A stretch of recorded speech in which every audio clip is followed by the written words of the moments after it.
All right, guys, we're back. It's been 2 days. This is step 3 of the antler repair video. This epoxy has set up, and if you've never worked with epoxy before, or at least this epoxy sculpt, it hardens up really hard. So this is not something I'm gonna wrench on per se, at least that top part that is attached to the 10 gauge wire, but we're gonna try sanding it. We got some 220 grit sandpaper, and just rip off a little piece. Just something you can work with. And I've also got this sanding block. I don't know if I'm gonna need it, and I don't know what the grit, but it's not very aggressive. So we're just gonna start sanding this stuff and see if it starts taking shape. And you can see it's just coming off in layers, so it's cooperating so far. And I know that there's a time-lapse option on this phone, but I am not that guy. Sorry, I'm gonna get better, I promise. But I've got about 7 deer in the pickle right now. And we mounted up this guy yesterday. I mounted up this guy yesterday, and he is in the process. I don't know what that movie is, Pinhead. He's Mr. Pinhead right now. So that's yesterday's handiwork. And as he dries, we're gonna just tweak him and just kind of mold him every day as that clay starts setting up a little bit. He's still very, very pliable and wet. So we've got some rods in his ear, and I know this has nothing to do with antler repair, but anyway, that one's ready to be shaved. That one's ready to be tanned. And then 4 in the pickle.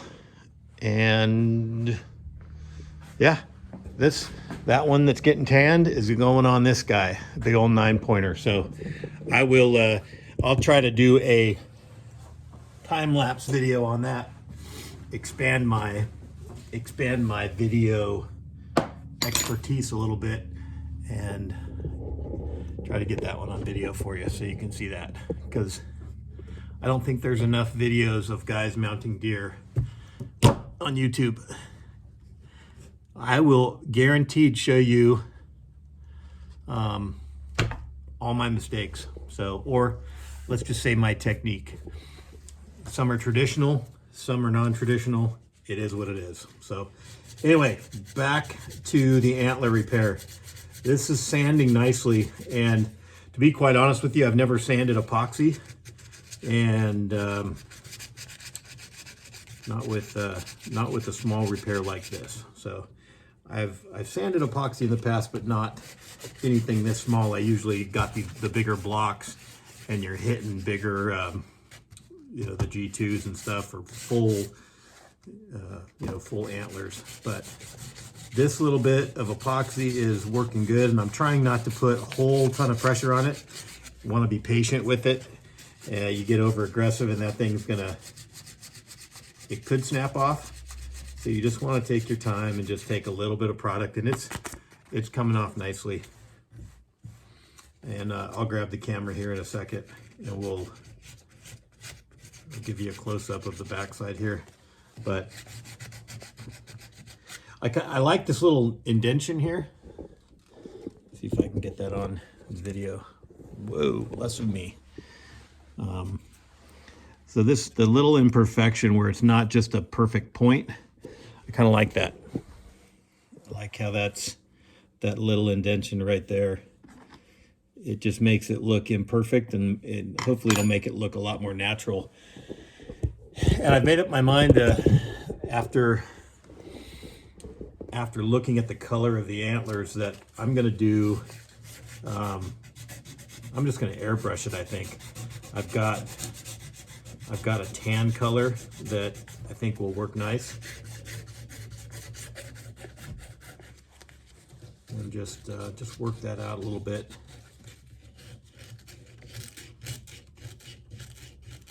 coming off. I just gotta be patient, not snap that thing off.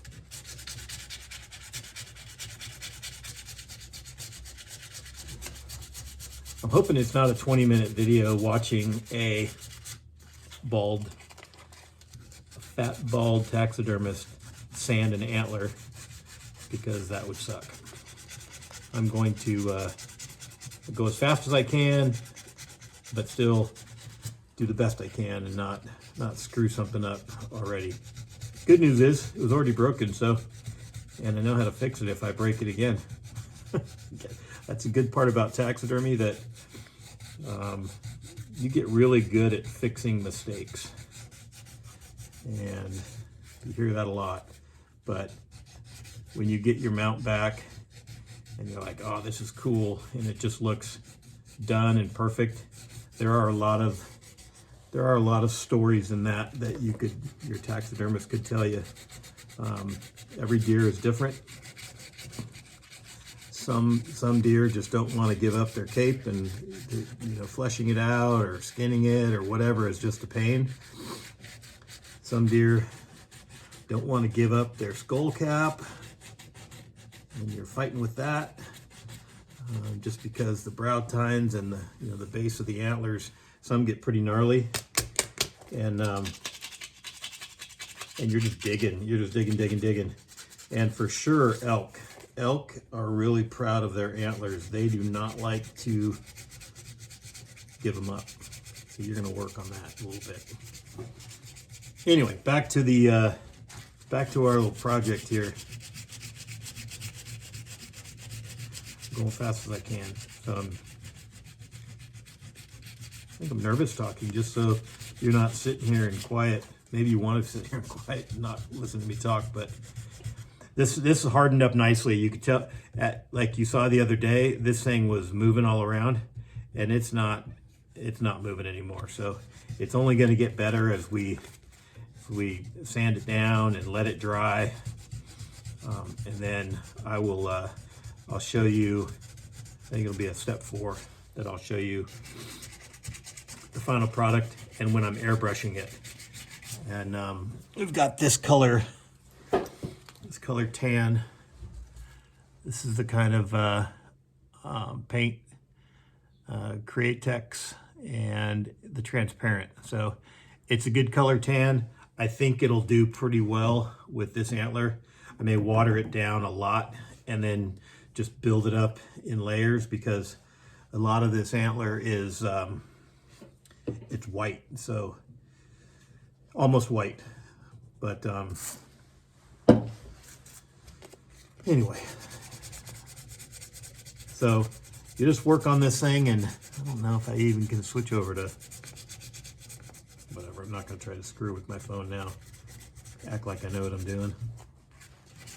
But even just the 8 minutes I've been sanding on this thing, it's already starting to get in line with that antler and all. I'll show you how that looks.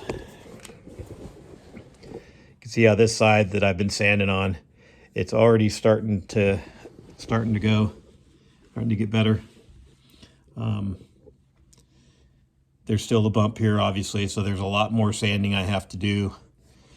So just wanted to give you that, and see how it's blending in nicely, and that's gonna be a good G3. I know other videos I kept calling it a G2, so I apologize. I'm gonna just work where it meets the antler first, and so you can kind of get get that smooth transition started. And I'm not pushing real hard, and I do have it clamped to the table.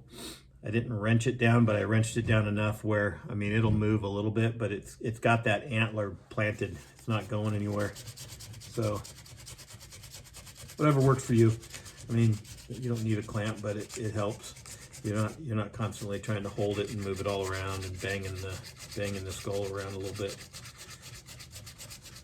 But because I put such a big blob on there, this could be a 5-step process. Step 4 may be John is still sanding the Antler. Or maybe I'll just turn the video off and sand it down. And then on the final one, when I airbrush, I'll show you the final product, because I'm going to be doing a lot more of this for the next 20 minutes. So let's do that. Let me end this one, and I'll keep sanding on this guy, and I'll come back and show you what the final product looks like after I'm done with it. Appreciate it, guys. We'll see you in a little bit.